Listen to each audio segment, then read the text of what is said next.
అందరికీ నమస్కారం.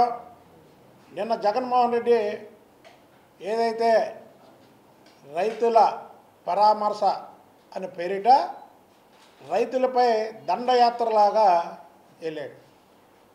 అసలు జగన్మోహన్ రెడ్డి పంటలు చూడాలంటే అతను కట్టమించి వెళ్ళాల్సినటువంటి పరిస్థితి.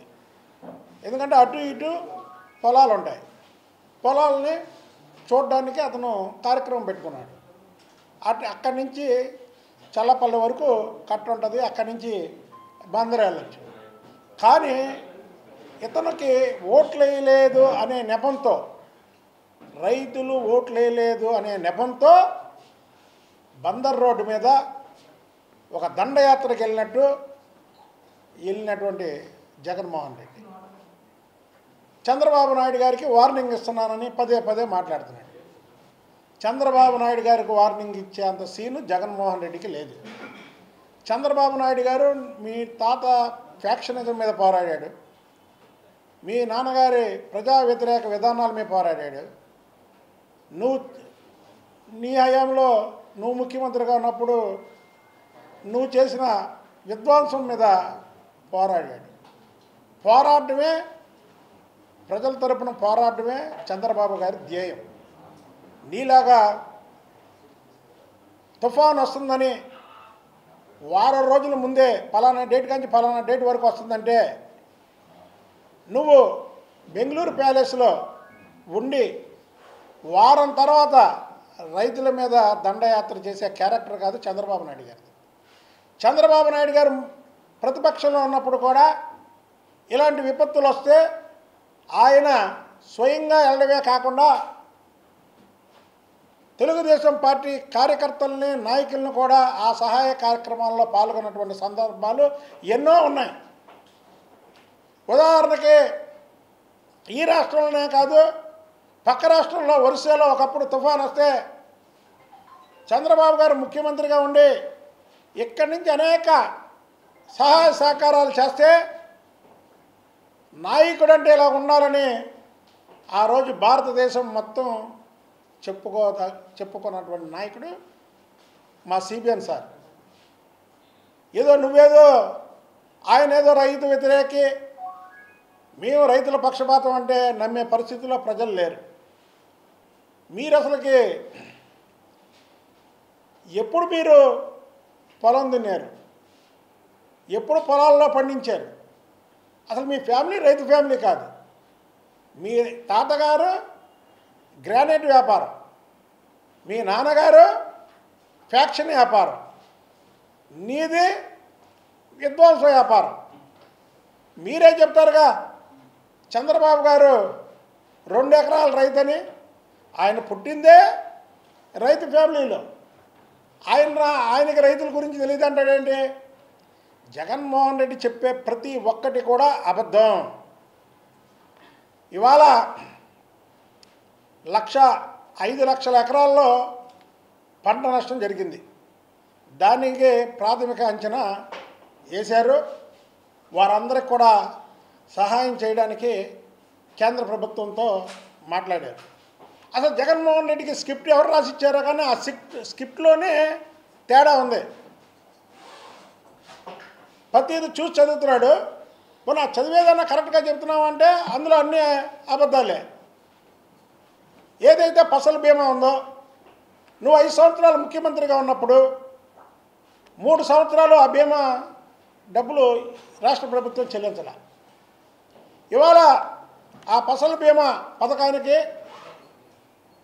కేంద్రం, రాష్ట్రం 2 కలిపి సమన్వయంగా 92% బీమా చెల్లించినటువంటి నాయకుడు చంద్రబాబు నాయుడు గారు. అసలు ఫసల్ బీమా కట్టలేదంటావే? 5 లక్షల ఎకరాలు పంట నష్టం జరిగితే 15 లక్షల ఎకరాలు అంటావే? అంటే అన్నీ అబద్ధాలేనా?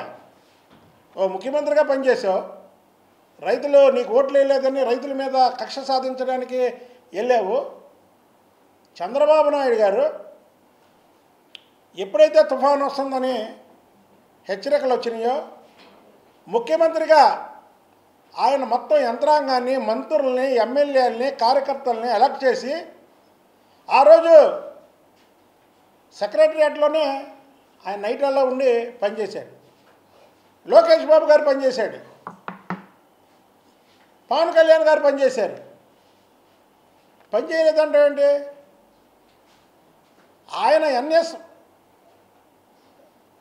ఆయన భద్రత కూడా పక్కన పెట్టుకొని ఆయన ఒక ఇన్నోవా కారులో ఆయన క్యాన్వాయ్ని కూడా పక్కన పెట్టుకొని ఇన్నోవా కారులో రైతులు పడే ఇబ్బందిని చూడడానికి వెళ్ళాడు. నువ్వెలాగెళ్ళావు? రైతుల మీద దండయాత్ర, రైతుల దగ్గరికి వెళ్ళేటప్పుడు పూలు ఇసిరించుకోవచ్చండి. ఎవరన్నా ఇసురుతారా పూలు? ఎవరన్నా ఇసిరించుకుంటారా పూలు? చంద్రబాబు నాయుడు గారు ఇలాంటి విపత్తులు వచ్చినప్పుడు ఎన్నోసార్లు ప్రజల దగ్గరికి వెళ్ళాడు. పూలు ఇసిరించుకున్నారా?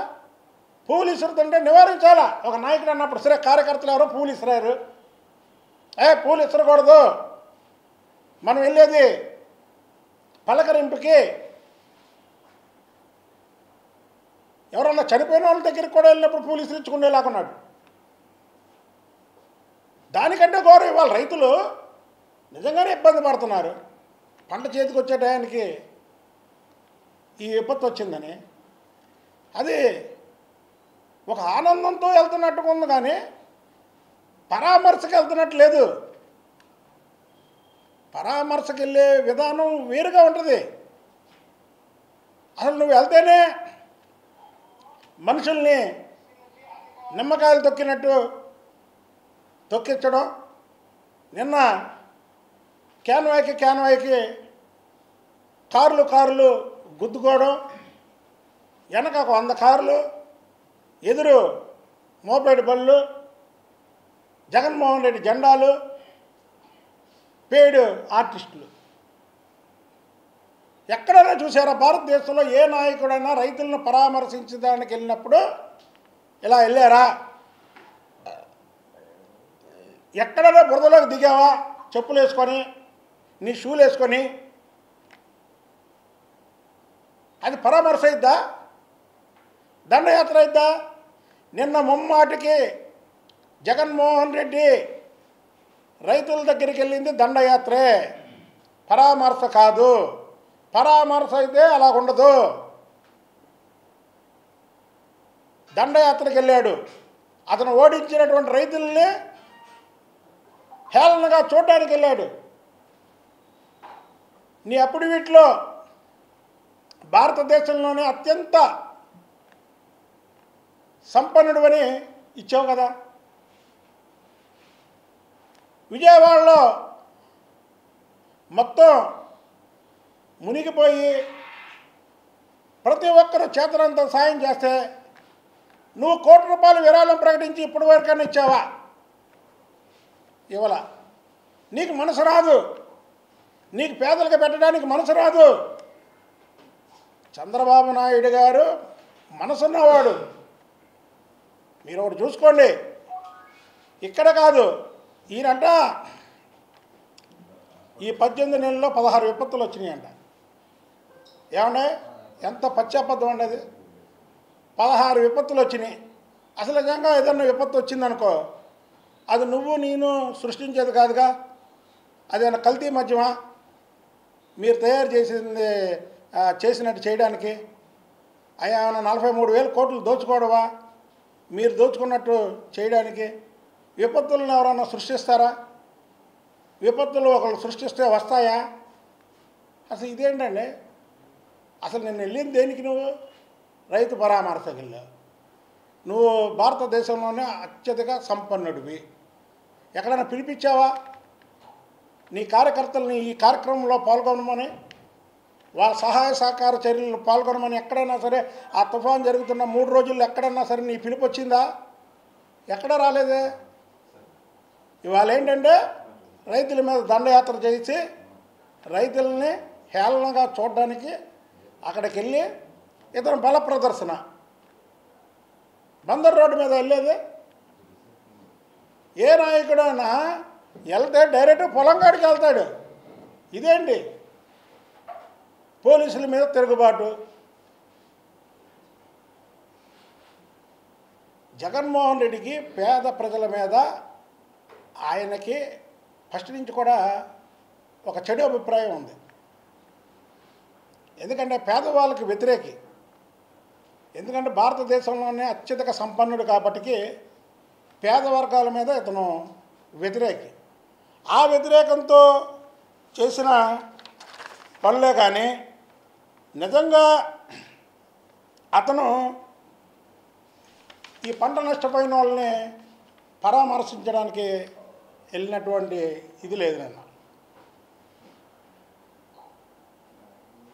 ఇప్పటికైనా ఒకటి నేర్చుకో జగన్మోహన్ రెడ్డి.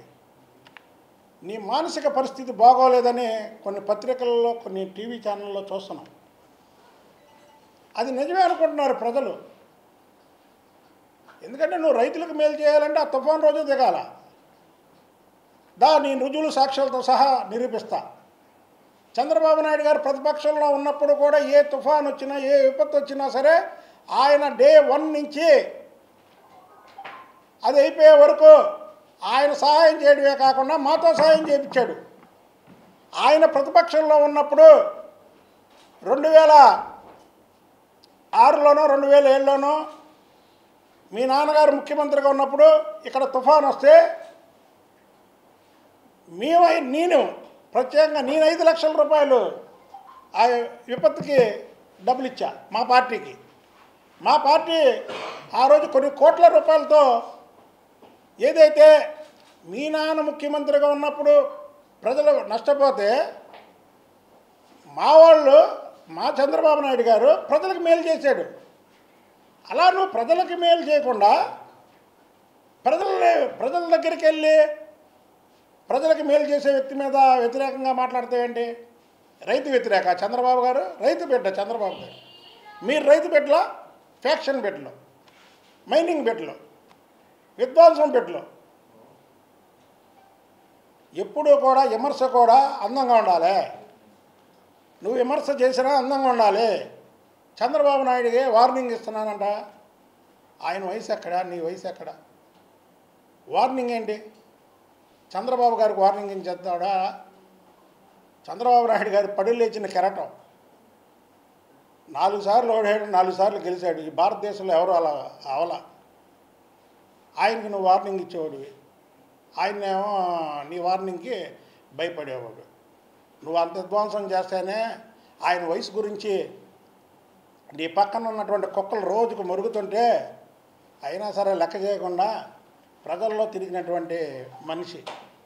ఆయన గురించే నువ్వు మాట్లాడేది. వార్నింగ్ ఇస్తానని జాగ్రత్త.